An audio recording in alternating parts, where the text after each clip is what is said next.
നിങ്ങളോട് എല്ലാവരോടും പറയാനുള്ള ഒരു കാര്യം എന്ന് പറഞ്ഞാൽ, നമ്മൾ നമുക്ക് വേണ്ടി BJPക്ക് വേണ്ടി വോട്ട് ചോദിക്കുകയാണ്. നമ്മൾ BJPക്ക് വേണ്ടി വോട്ട് ചോദിക്കുക മാത്രമല്ല ചെയ്യുന്നത്, ഈ നാടിന്റെ സുരക്ഷിതത്വത്തിന് വേണ്ടി കൂടിയാണ് നമ്മൾ വോട്ട് ചോദിക്കുന്നത്.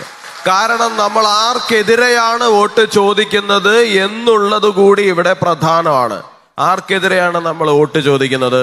ജമാഅത്തെ ഇസ്ലാമിക്കെതിരെയാണ് നമ്മൾ വോട്ട് ചോദിക്കുന്നത്. ജമാഅത്തെ ഇസ്ലാമിയുടെ പിന്തുണ ഒരു നാണവും ഇല്ലാതെ വാങ്ങി മത്സരിക്കുന്ന ഇന്ത്യൻ നാഷണൽ കോൺഗ്രസ് എന്ന് പറയുന്ന പ്രസ്ഥാനത്തിനെതിരെയാണ് നമ്മൾ വോട്ട് ചോദിക്കുന്നത്. നമ്മൾ SDPI-കാരനെതിരെയാണ് വോട്ട് ചോദിക്കുന്നത്. കഴിഞ്ഞ ദിവസം ഒരു നാണവും ഇല്ലാതെ SDPI-കാരന്റെ പിന്തുണ കിട്ടിയാലും സ്വീകരിക്കും എന്ന് പറയുന്ന ഇടതുപക്ഷക്കാരനെതിരെയാണ് നമ്മൾ ഇവിടെ മത്സരിക്കുന്നത്.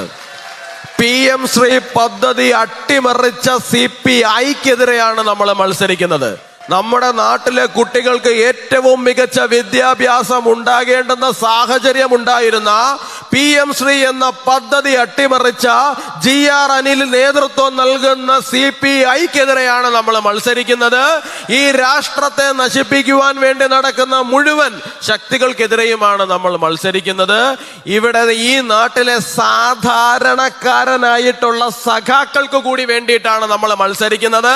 കാരണം SDPI-കാരന്റെ തിണ്ണ നിറങ്ങാൻ പോയിട്ടുള്ള കമ്മ്യൂണിസ്റ്റ് പാർട്ടിയുടെ നേതാക്കൾക്കെതിരെ അച്ചടക്കത്തിന്റെ വാൾമുന കാരണം ശബ്ദിക്കുവാൻ കഴിയാതെ തല കുനിച്ച് നിൽക്കേണ്ടി വരുന്ന നമ്മുടെ നാട്ടിലെ സാധാരണക്കാരായിട്ടുള്ള സഖാക്കൾക്ക് കൂടി വേണ്ടിയാണ് നമ്മൾ ഇവിടെ മത്സരിക്കുന്നത്. സീറ്റ് പണയം വെച്ചത് കൊണ്ട് മാത്രം തല കുനിച്ച് ഇവിടെ നിൽക്കേണ്ടി വരുന്ന സാധാരണ കോൺഗ്രസ് പ്രവർത്തകർക്ക് കൂടി വേണ്ടിയിട്ടാണ് നമ്മൾ മത്സരിക്കുന്നത്.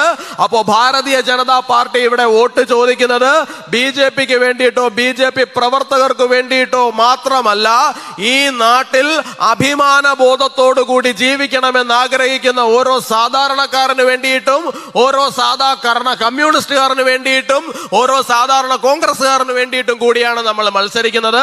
അപ്പോ ജയം എന്ന് പറയുന്നത് നമ്മളെ സംബന്ധിച്ചിടത്തോളം നമ്മുടെ തൊട്ടടുത്ത് നിൽക്കുന്ന ഒന്നാണ്. മെയ് 4-ാം തീയതി നെടുമങ്ങാട് നിയോജക മണ്ഡലം രാഷ്ട്രീയ കേരളത്തിന്റെ ചരിത്രത്തിൽ ഒരു ചരിത്രം സൃഷ്ടിക്കുവാൻ പോവുകയാണ്.